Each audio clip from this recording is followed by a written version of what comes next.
to DCS, Christen Eagle II Startup Training. I'm Top Gun with the AKA War Dog Squadron.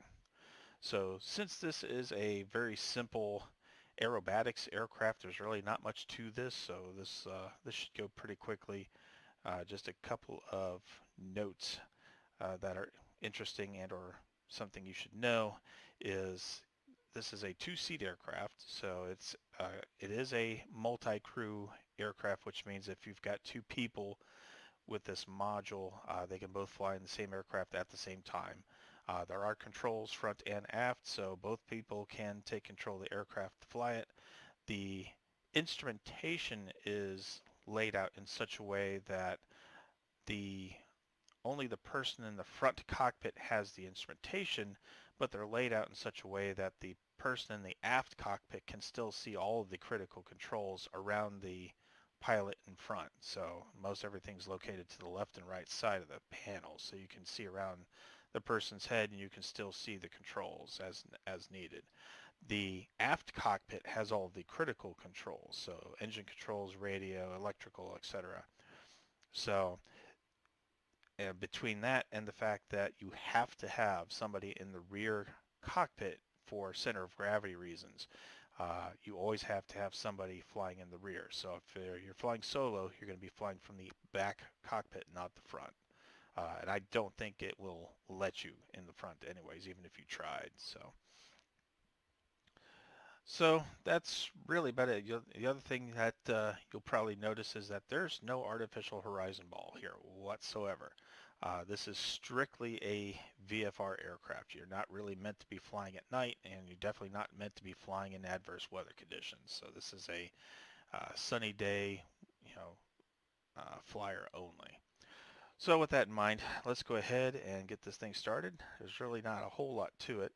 So I'm going to be operating off of my beta checklist version 1.0. We're going to start with closing the canopy, which you have to lift this little lock lever here, and that will go ahead and close the canopy.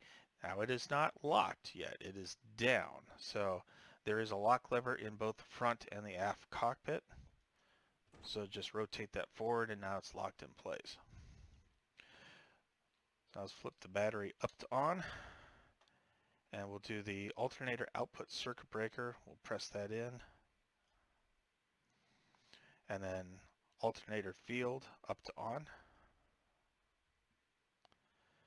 and propeller control fully forward to maximum. It's already in there by default. So I would definitely recommend mapping this one. If you're doing aerobatics, most of the time you're going to be running with mixture and propeller fully forward in maximum position so that you can get full performance out of the engines, but it's still not a bad idea to map these anyways. Fuel selector, rotate counterclockwise to on. It blends in a little bit with the background of the box that it's on. So down here, so rotate that off to the left. And just like with most World War II fighters, go ahead and crack your throttle open about an inch or so. Both the front and rear cockpits have throttle controls along with the regular flight controls. Do the mixture full forward to rich, which is this knob right here. This is another one that you'll want to have mapped.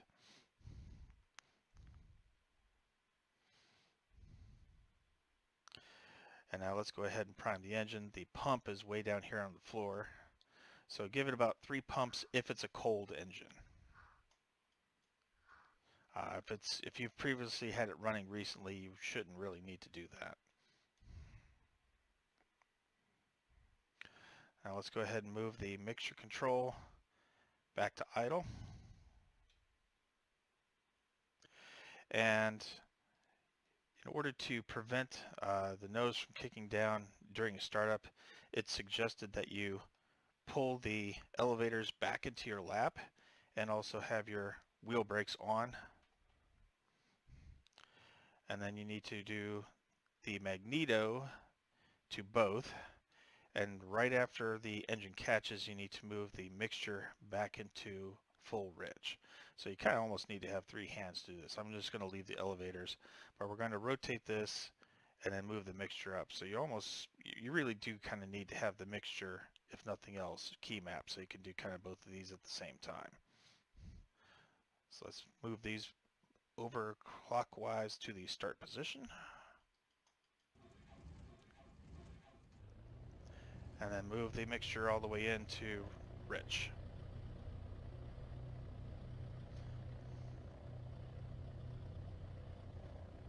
And the wheel brakes is definitely an important part. Even though you may only have your throttle cracked open an inch or so, that is more than enough to get this bird rolling. So if you forget to have your wheel brakes on, you'll start drifting. And unfortunately, there's no parking brake in this thing. So let's go ahead and get the radio up and running. Normally with most aircraft, I would have the radio up prior to the engine start and would be asking ATC for clearance and whatnot, but it actually states in the manual that you should turn the radio on after the engine start. So radio switch up to on, and then the radio panel is just underneath it. You need to rotate the power button for that to be on as well. You've got the active radio channel and the secondary. What you usually end up doing is you use the knobs to change the secondary channel, and then you switch it with this button here so that it becomes the primary. So I'm at Krimsk, so it should be 124. And then we'll swap it, and now we can talk to ATC.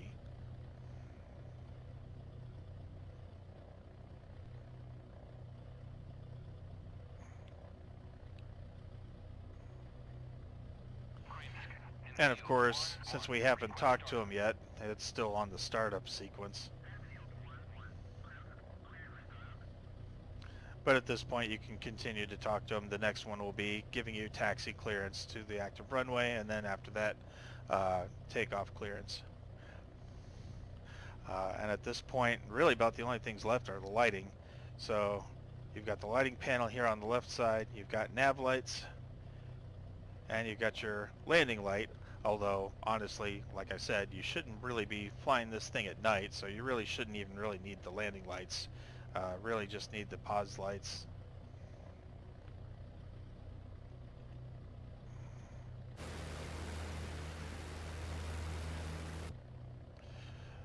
And that's pretty much it. I'll go ahead and take this thing out to the runway. We'll just get it up real briefly. The stall speed is roughly around just under 60 knots, so you really don't need much airspeed to get this thing up off the ground. And like I said, this is a pretty simple aircraft, so there's not even any flaps or anything. And honestly, this thing doesn't need it. It's got enough power.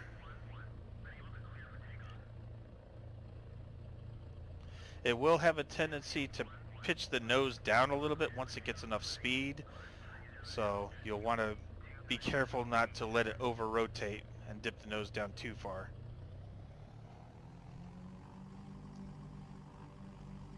It doesn't have any majorly adverse yaw tendencies that I've seen.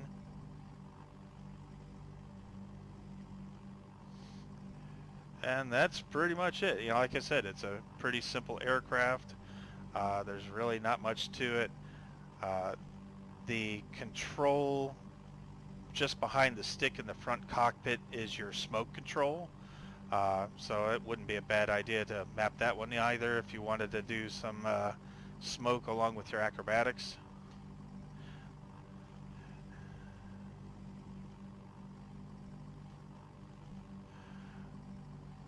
But